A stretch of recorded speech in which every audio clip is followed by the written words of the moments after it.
Good morning.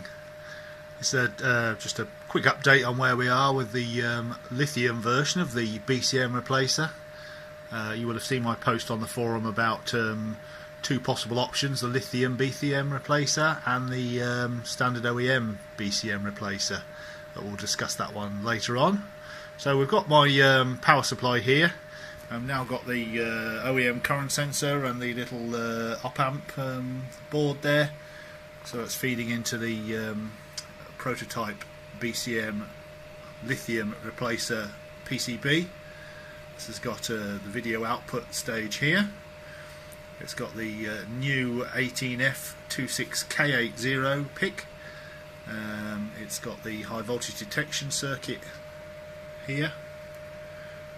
It's got the RS485 input and output here. It's got the CAN bus input and output here. I've upgraded the voltage regulator to a 1.5 amp device because the whole lot is consuming a reasonable amount of power. The DC to DC converter here to provide the 12 volt negative for the op amp uses a bit as well. And then we're using one of those cheap displays from eBay, and these are really excellent, and hopefully you can see what it says on there. So we've just got a bit of a title at the top. The printed circuit board is going to be laid out by Isaac, that's Bulldog, on the forum. I'm obviously doing the schematic, the software, prototyping and designing, etc. So what you can see on there is I've also hacked. I've just put 5 buttons on. That's basically the same as the obdiic&c button system, but split into 5 discrete buttons because I know people aren't very keen on that.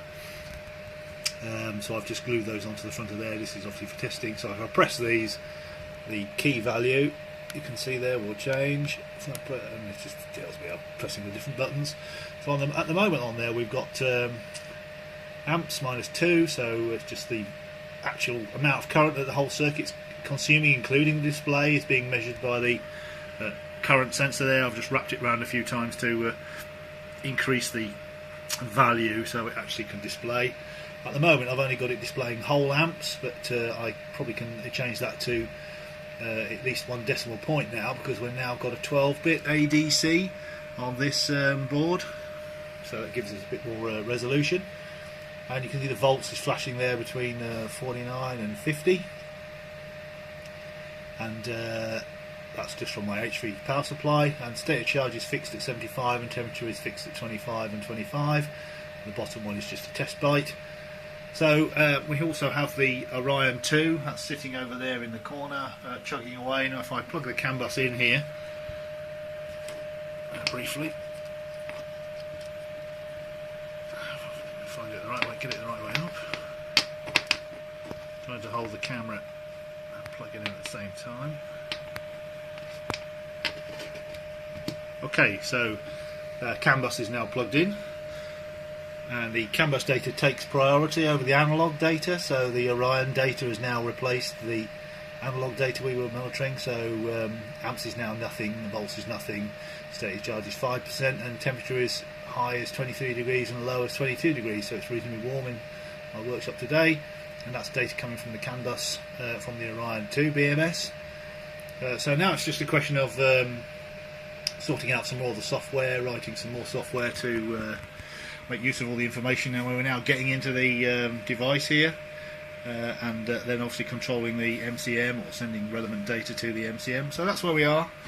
And if you, we'll just talk very briefly about the nickel metal hydride NIMH BCM Replacer project, which could be a follow-on from this one here. Basically we'd use virtually the same details here. We wouldn't necessarily have to, we wouldn't have a CAN bus on it. It would still have the video and the RS485 and the H voltage detection, high voltage detection isolated system there. We would replicate that 10 or 12 times, make that a lower voltage system but isolated, and give us better resolution. As I say, it's a 12-bit ADC. We'd have to just find an 8-bit PIC here with the 12-bit capability, which is, I think they are available. I would make 12 identical circuits, and they would send information over our isolated bus to the PIC. So that would be pretty easy to do that, and hopefully we can get it all onto the standard printed circuit board into the standard case, just to show you what I've got here. I've managed to source the OEM connectors, so we're designing our printed circuit board to fit in the case, the BCM case, and to utilise the OEM connectors wherever possible. So what we'll do is, there's lots of extra functionality on the board here which is going to be brought out, which can be brought out, like the CAN input wires will have to obviously come out of the BCM. So what we'll do is, I've ordered some pins, and we'll basically add extra pins to the female connectors which plug into here. So the OEM connector side, the wire harness side, we'll just flip up the locks on the backs of the, in fact if we look at the connectors, so this is the female connector here which plugs in, so you have this on your harness. So all we'll do is flip up the locks on the sides of this, and we'll add the extra pins into the appropriate holes which have been brought out to the printed circuit board. There's loads of spare pins on this one and the temperature one which is there, so we'll just add pins and then people can add that functionality to their car. So the majority of it will be plug and play because we're using the same connectors and the BCM case. So that's where we are at the moment.